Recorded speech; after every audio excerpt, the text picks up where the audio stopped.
Olá, ouvintes e leitores, sejam bem-vindos ao Diário de Leitura, o programa do Ictus Podcast, onde a gente comenta capítulo a capítulo a leitura de livros maravilhosos. Todos os áudios apresentados aqui no Diário de Leitura foram originalmente postados no nosso canal de leitura coletiva lá no Telegram. Se você quiser acompanhar a leitura que a gente está fazendo agora, basta você acessar o link t.me/Clube Ictus. É claro que você tem que ter o aplicativo Telegram instalado também. A participação é gratuita, pode ficar tranquilo. Sem mais delongas, fique agora com os comentários de mais um trecho do livro Grande Sertão Veredas, de João Guimarães Rosa.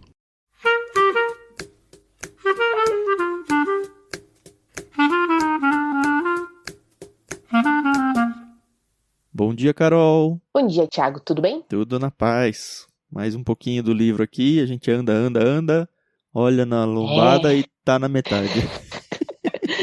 Porque na nossa versão tem aquele apêndice, anexos, que são mais de 100 páginas, né? Isso que me faz feliz. Exato. Mas, faltam o quê? 6 dias pra gente acabar? 6 dias, isso. A gente tá na terceira semana já, né? Caramba. A gente tá perto do fim da terceira semana. Planejamento para 4 semanas. Não é o maior livro que eu já li, mas tá entre, né? Tirando a Bíblia, que eu não conto, porque a gente tá sempre lendo, né? Crime e Castigo foi, acho que, um pouco mais longo, mas ele foi mais fácil também de ler, acho que por conta da linguagem, não sei. Também. Teve umas partes meio enrosqueira lá nele, mas... Faz parte, né? Mas tá sendo gostoso. Tá sendo bom. Na leitura de hoje acontece uma coisa que eu já tava esperando há algum tempo, mas a gente chega lá. Hoje a gente vai da 287 a 307, é isso? Exato. Tá bom. Então, sem mais delongas, a gente estava acompanhando, né, o bando do Zé Bebelo, saindo daquela cidade, que agora eu não vou lembrar do nome, Sucruí, não sei.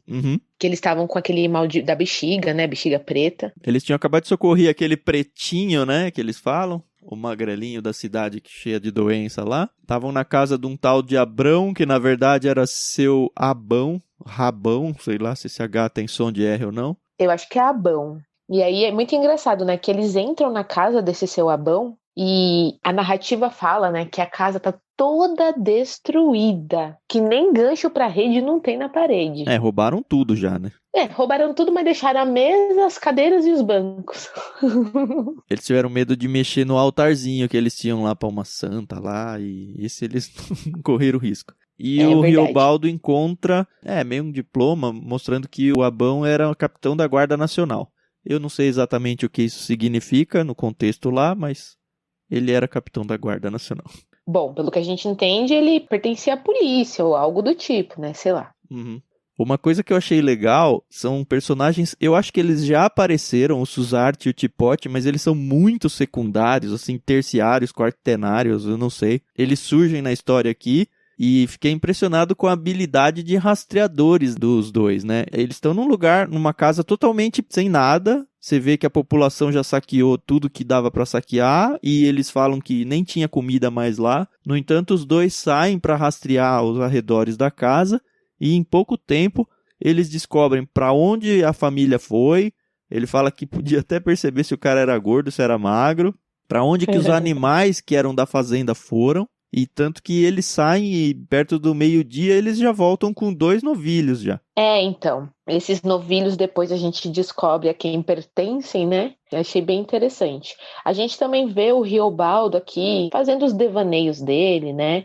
Então ele esbarra numa coruja, um animal muito estranho, né? Ele fala...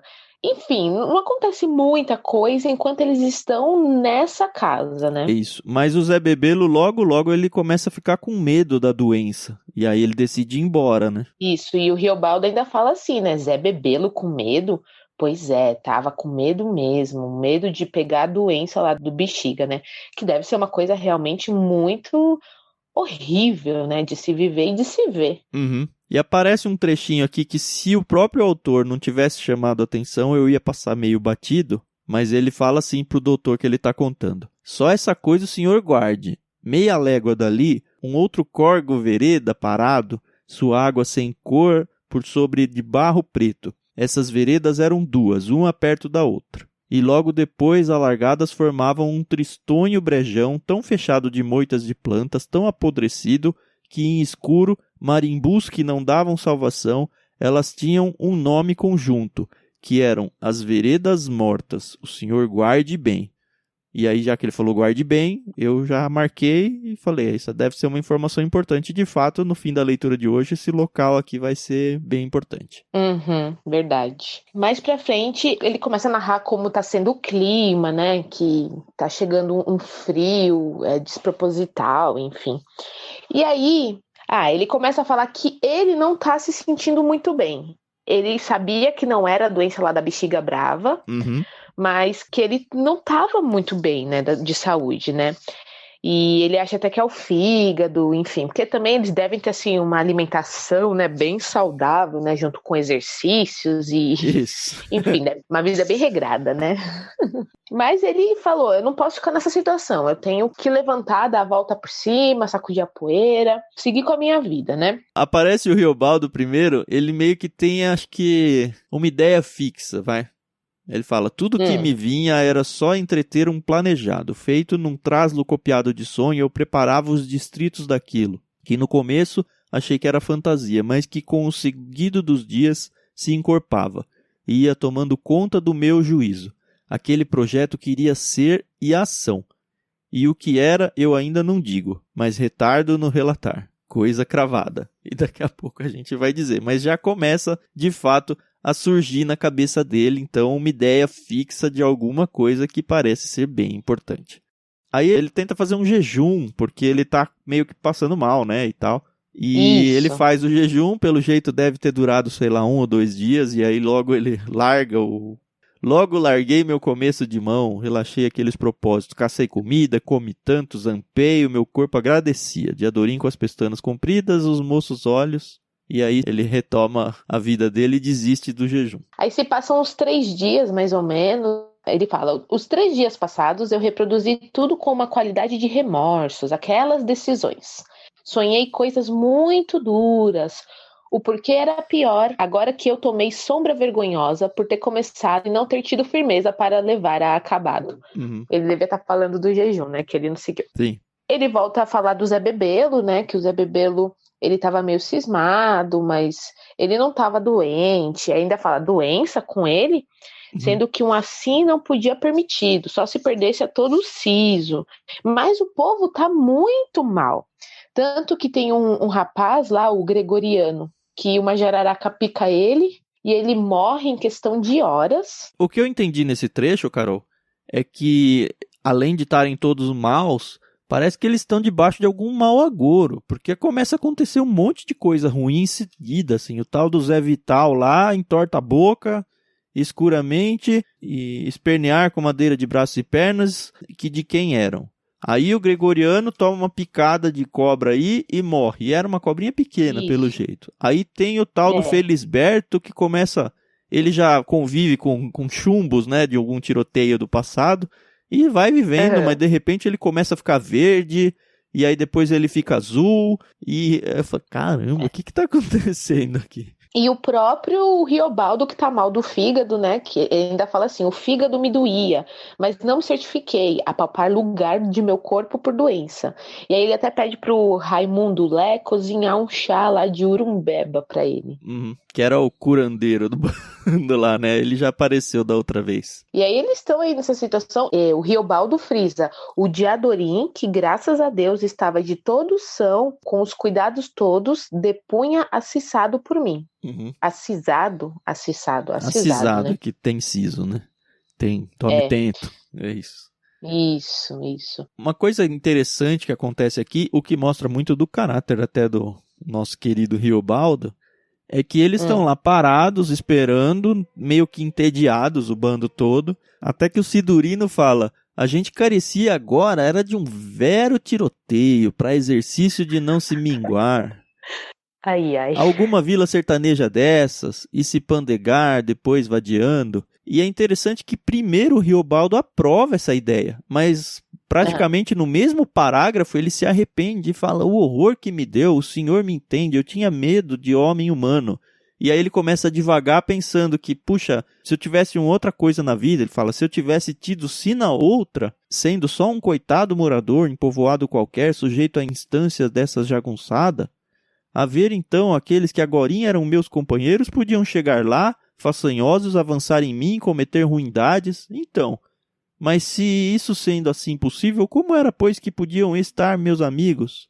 Ele começa a pensar nesse caso, pô, será que ser jagunço tá tão certo mesmo? O que eu tô fazendo aqui? Eu só tô aqui e me dou bem com eles porque eu estou junto desse grupo, mas na verdade esse grupo faz mal pras pessoas, né? É, exato. E aí ele começa a pensar no capeta, né?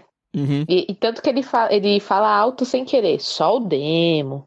E o povo fica, ué, que isso? E aí ele começa a pensar muito nisso, né? Nesse intervalo a gente vê o Diadorim, né? O Diadorim, ele só pensa em vingança, está muito claro, né? Mas Diadorim, que quando ferrava, não largava, falou, o inimigo é o Hermógenes. Porque começaram a falar, demo, não, que é o inimigo. O Diadorim, ideia fixa, eu preciso matar o Hermógenes. É, o Riobaldo concorda com ele, né? E fica vigiando o Diadorim, né? Porque acho que ele tem medo dele acabar fazendo uma besteira, né? Sim, e aí volta pro assunto o Hermógenes e volta pro assunto a ideia de que, não, o Hermógenes ele tem o pacto 5 pro capeta. E eles se aproveitam daquele cara, o Lacral, lembra aquele que fugiu do bando do Hermógenes e passou pro bando deles? Sim, lá na casa dos tucanos. Isso, ele começa a conversar com o Lacral e o Lacral confirma pra ele que, ele fala, o Hermógenes era positivo pactário. Eu achei legal esse jeito de falar. Mas ele tinha, de fato, pacto com o capeta. E aí ele conta um pouco como é que era. Praticamente fica confirmado. A gente já tinha essa confirmação, na verdade, né? Sim, sim. Mas isso coloca uma ideia, eu acho que mais por causa do Diadorim do que de qualquer outra coisa, o Riobaldo começa a pensar em como seria fazer um pacto com o capeta, né? Isso. Lembrando que ele nem sabe se o capeta existe de verdade, né? Mas ele começa a considerar, pô, tudo dá certo pro Hermógenes, nada dá certo pra gente, a gente tá numa desgraça só aqui. E se eu fosse pra esses lados aí? Exato. E aí ele começa a ver locais e pensar em horários e o que ele vai falar e como ele vai barganhar, fazer um pacto com o capeta, né? E assim, eu não sou muito fã de histórias de terror e essa parte aqui me dá um pouquinho assim de calafrio, entendeu? É interessante que um pouquinho antes dele ir atrás disso, primeiro ele fala que, olha, quem tem a responsabilidade de matar o Hermógenes sou eu e o Diadorim. Isso é muito claro pra ele. O que já vai trazer coisa. Ele diz aqui, esse menino, porque estava lembrando o Diadorim menino lá quando ele conheceu no Rio, esse menino e eu é que éramos destinados para dar cabo do filho do demo do pactário, o que era o direito que se tinha. O que eu pensei deu de ser assim. Então, eles vão, provavelmente, já adiantou o que vai acontecer na história. E aí, passa um pouquinho, ele lembra um pouquinho da Otacília e tal, mas aí ele vai rezar, ele fica meio bravo, porque ele fala, o pai da Otacília nunca vai me aceitar, ele tem esse noivado, mas isso não vai acontecer. E ele começa a rezar, ele fala, para isso rezei, a todas as minhas Nossas Senhoras sertanejas, mas rebotei de lado aquelas orações, na água fina e no ar dos ventos. Elas, era feito eu lavrasse falso, não me davam nenhuma cortesia. É aqui que começa, acho que a grande virada de jogo, onde ele desiste da parte do santo ou do religioso para tentar abraçar o lado escuro da força aí, vai. Pode ser, verdade. E aí ele fala, né? Era eu ir à meia-noite na encruzilhada, esperar o maligno, fechar o trato, fazer o pacto. Aí você vê que ele tá meio certo de que ele quer fazer o pacto, mas aí ele fala, essa noite não. Ele tá com medo, né? Ele não... mas você imagina, né? É meio que um caminho sem volta, né? Você vender sua alma. Ele tá... Não, uma hora eu tenho que fazer. Se for pra fazer, tem que ser agora. Já na minha vida, eu já pensei isso muitas vezes e nunca fui adiante. Tá na hora. Exato. E aí ele continua. É hoje. Mas dessa vez eu ainda remudei. Sem motivo para sim, sem motivo para não. Delonguei deveras. Não é que não foi de medo. Nem eu cria que no passo daquilo pudesse se dar alguma visão. O que eu tinha por mim, só invenção de coragem. Alguma coisice por principiar. E aí você vê, né, que ele fica nessa pelo menos umas 2 noites para finalmente chegar a realmente ir ao encontro. Do que não sabemos, né? Isso. Mas antes disso aparecem 2 homens, um deles se vendo que sendo patrão e o outro algum vaqueiro de seu serviço. E é o seu Abão que chega junto com o serviçal dele lá. E aí a gente descobre que esse seu Abão, ele era um grande fazendeiro, ele enxerga tudo economicamente, o que deixa o Riobaldo um pouco receoso, um pouco preocupado. Não sei se preocupado é a palavra, mas ele fica incomodado com aquilo, porque o cara é tão diferente do que são os jagunços ali, que ele começa a divagar um pouco sobre essa ideia do cara ver tudo números, dele transformar pessoas em simplesmente servos, quase escravos. Mas ele fala uma hora, um pouquinho mais pra frente, que ele fala assim, eu pensei, enquanto aquele homem vivesse, a gente sabia que o mundo não se acabava. Sim, ele fala que ele não tinha raiva do cara, né? Mas ele ficou de olho no cavalo do cara, né? Ai, ai, ai. Enfim, aí a gente vê que esse seu Abão, ele quer fazer negócio com eles, né? Então, ele até fala pro Zé Bebelo, vamos ali na minha fazenda que eu vou dar um dinheiro pra vocês, porque eu não tenho dinheiro suficiente aqui. E aí o Zé Bebelo fala, não, carece não. A gente já pegou uns bois seu aí. E aí eu falei, nossa, eu não teria contado, mas é a ética lá deles, né? Não, e ele fala, não, tudo bem, só me fala quantos for pra eu lançar na minha contabilidade. Mas eu não tô confiando muito nesse cara não, não sei se vai ter aí mais pra frente alguma coisa, talvez não sei, mas eu não tô confiando muito nesse seu Abão não. Ele é um cara que só quer subir em cima das pessoas e enriquecer. Ele me lembrou muito aquele personagem bíblico lá da parábola do cara que teve uma superplantação e tal, e ele fala, não, agora eu não tenho mais onde guardar meus mantimentos, eu vou destruir tudo e vou construir coisas maiores. Lembra aquela parábola? E aí Deus fala que inocente, amanhã mesmo vão pedir sua alma.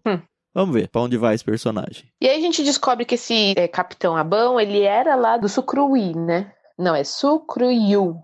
E aí ele fala, a bexiga lá já terminou, morreu só umas 18 pessoas. Eu falei, nossa, o que são 18 pessoas, né?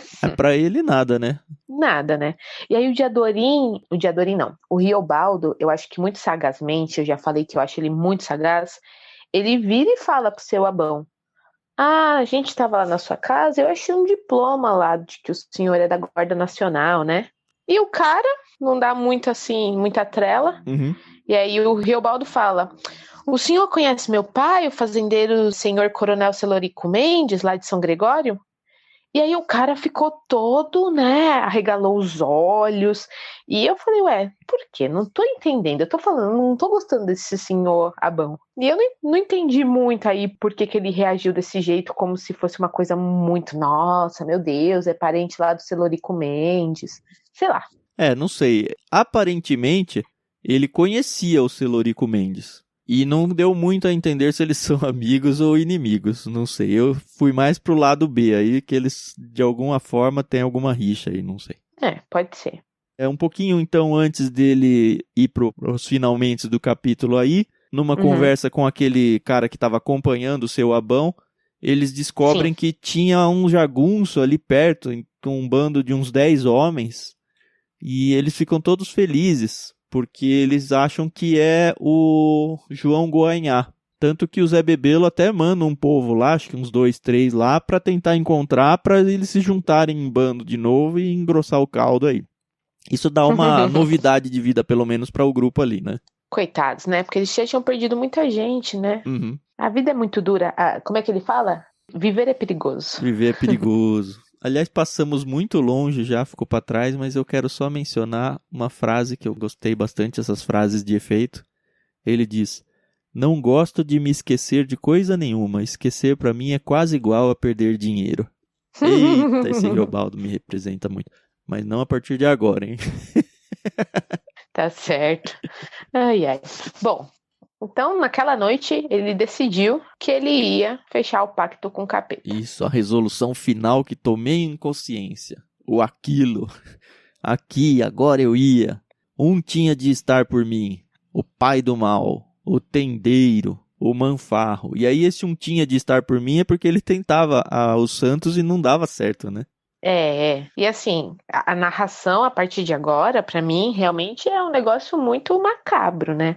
Uhum. Ele vai pra perto de umas bananeiras ali. Ele busca aquele local que ele tinha falado antes lá, né? O Veredas Tipo uma Mortas. encruzilhada, né? Isso. Ele diz que o demônio mora nas encruzilhadas, então ele vai pra lá. E o relato é muito forte, de verdade. Então, ele começa a tremer de frio. Eu não sei se de frio ou de medo. Tem uma hora que ele fala medo, bananeira treme de todo lado. Sei lá, eu tenho medo de ficar lendo essas coisas assim, sabe? Mas. Vou te indicar uns livros que esse aqui é fichinha. Você vai ver só quando você consegue ler em casa sozinha. Ah, deixa pra lá. E aí ele até fala, né? Arrepia os cabelos das carnes. E não conhecia a reação nem cansaço. Então você vê que ele já tá se sentindo aí um pouquinho diferente, né? Sabe uma coisa interessante nesse pacto? Você percebe que ele quer fazer o pacto, ele quer fazer a troca da alma por algo, mas na minha cabeça, pelo menos, pra ele mesmo não tá muito claro o que ele quer em troca. E aí chega uma hora que ele fala, o que eu quero, né? Ele tá falando. Eu queria ser mais do que eu. Eu queria, eu podia. E aí ele fica meio, tá, é boa essa ideia, mas não sei o que eu vou fazer, até que ele fala, acabar com o Hermógenes, reduzir aquele homem, e isso figurei mais por precisar de firmar o espírito em formalidade de alguma razão. No sentido de que eu preciso pedir alguma coisa, então, por falta do que pedir, vai ser essa, acabar com o Hermógenes. E aí volta no que você tinha dito, que era muito por conta do Diadorim, eu acho. Mais por causa do Diadorim do que por ele mesmo. Isso aí eu não tenho dúvida, né? Aí ele começa, que sapateei, então me assustando de que nem gota de nada sucedia, e a hora em vão passava. Então, ele não queria existir? Existisse, viesse. E aí ele começa a chamar o capeta, entendeu? Eu falei, senhor... Você não quer falar quê, isso? Né? Não tenho problema com isso, mas é que eu lembrei no meu auge aí da 4ª série na escola, que tinha a tal da brincadeira do compasso lá, né? Eu não conheço essa, não. Tipo do compasso, do copo, sei lá. E, nossa, eu lembro que os meus colegas de sala, eles ficavam brincando disso, e eu tinha desculpa aí a palavra, um cagaço, mas um medo, que eu ficava, Senhor amado, e se o capeta aparece aqui, o que a gente faz, né? Ai. É estilo aquele Ouija do copo que anda nas letras formando e tal. Isso. Só que muito mais amador, só que assim, como criança idiota, né? Porque fica mexendo com umas coisas muito sérias, né? Isso é muito sério, gente. Pelo amor de Deus, fica chamando capeta. E tá lá na Bíblia que você, amiguinho, não deve fazer isso, tá bom? Exato. Pra que você vai tentar, né? Não atenta quem tá quieto lá no canto dele, né? Enfim. Mas o seu Riobaldo veio, né? Lúcifer. Aí eu bramei desengolindo. Não, nada. Aí nada acontece. Aí ele vai de novo. Lúcifer, Satanás. É legal que Satanás é com Z, né? Só outro silêncio. O senhor sabe o que o silêncio é? É a gente mesmo. Demais. Eu achei demais essa citaçãozinha assim. Essa ideia. Aí a terceira vez. Ei, Lúcifer, Satanás dos meus infernos. Voz minha se estragasse, em mim tudo era cordas e cobras. E foi aí. Ele não existe. E não apareceu nem respondeu. Que é um falso imaginado. Ou seja, nada aparentemente aconteceu, né? Aparentemente, né? Isso. Inclusive ele até fala que uma hora ele vê um trono branco, né? Com Deus sentado no meio lá e tal. Eu não vi essa parte não, teve isso mesmo? Eu não vi o negócio do trono. Pode ser que eu tenha comido bola nisso. Agora eu não vou achar, obviamente. Foi depois disso? Foi numa hora lá que ele tava... Vou, não vou, sei lá. Não sei. Se alguém achou aí, avisa a gente. Tanto que terminou essa parte, eu escrevi do lado aqui, ocorreu o pacto? Eu fiquei meio na dúvida, mas depois fica claro que aconteceu alguma coisa, né? Porque o Riobaldo volta pro bando, ele passa um frio danado, ele acha um córregozinho lá onde ele bebe uma água e tal. Isso. Mas aí, no fim aí da página 305, a impressão que dá é que o Riobaldo do nada começou a ficar muito sábio, ele começou a se lembrar, ele já é um cara que gosta de lembrar, né? E ele acabou de falar que iria lembrar de tudo e tal. Ele começa a se lembrar de tudo, assim, de várias coisas importantes e até desimportantes da vida dele. Ele tem uma clarividência enorme aí. E mais do que isso, ele vira um falador, né? Ele começa a falar pelos cotovelos, ele começa a ser ousado, ele começa a ter grandes ideias. Ele fala, eu relancei de repente e falei o que era que a gente precisava. Urgentemente é se mandar portador a lugar de farmácia comprar adquirido remédio forte. Caramba, ninguém tinha pensado nisso ainda, né? E aí o Zé Bebelo concorda e manda um pessoal lá. Aí ele vai falar com o Zé Bebelo, e ele normalmente ele não tem essa liberalidade para chegar nele e dar grandes ideias. Aí ele tem a ideia de implantar um cara, um comparsa esperto, né, que ele fala, para entrar no bando dos Judas, pro meio deles observar o serviço que se passa e trazer notícia, tentar envenenar o Hermógenes, esse tipo de coisa. E aí, tanto que o pessoal fala assim, uai, tão falante, Tatarana, que ele não era um cara que gostava de aparecer, né? Ele tava na dele, ele mudou totalmente o perfil dele. E ele começa a ficar meio agressivo, mais ou menos, pelo menos. Porque ele meio que tá tentando comprar briga com as pessoas, falando já tinham falado lá atrás que não pode falar da mãe, né? Teve uma hora aí que ele quase falou da mãe dos caras. Isso. Mas você vê que, assim, ele tá falando sério e o povo vai achar meio que graça, né, nas coisas que ele diz, né? Eles conhecem o Riobaldo, né? Não estão dando muita trela ainda. Mas não todo mundo, né? No finzinho da página, e a gente não consegue ir à frente porque acaba a leitura de hoje, daqui veio que Diadorim mesmo estranhou aqueles meus modos. E aí provavelmente vai rolar mais uma DR entre os dois, ou Diadorim vai confrontar ele, qualquer coisa do tipo. E é isso. Foi legal, mas foi meio assustador. Deu um medinho, é isso? Você leu à meia-noite? Deu um medinho. Eu nem gosto de ler de noite por causa dessas coisas, entendeu?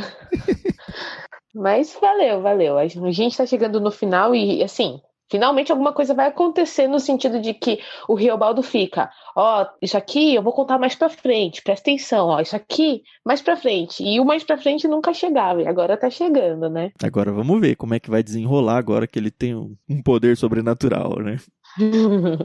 Tá certo. Ai. Beleza, então amanhã a gente volta. Amanhã a gente segue pra 308 até a 328, é isso? Isso, exatamente. Acaba sempre 1, 2, 3, 4, 5, 6, 7, 8, 9, 0. São sempre os finais das páginas. Beleza. O início e o começo. Então mais 21 páginas pra amanhã. Hoje já é quinta-feira, é isso? Exato. Então amanhã, último dia da semana, a gente termina amanhã os 3/4 do livro. Isso, aí vai ter uns diazinhos de folga e última semana se aproxima. Legal. Então até amanhã, obrigado por estarem por aqui com a gente. Tchau, tchau. Tchau.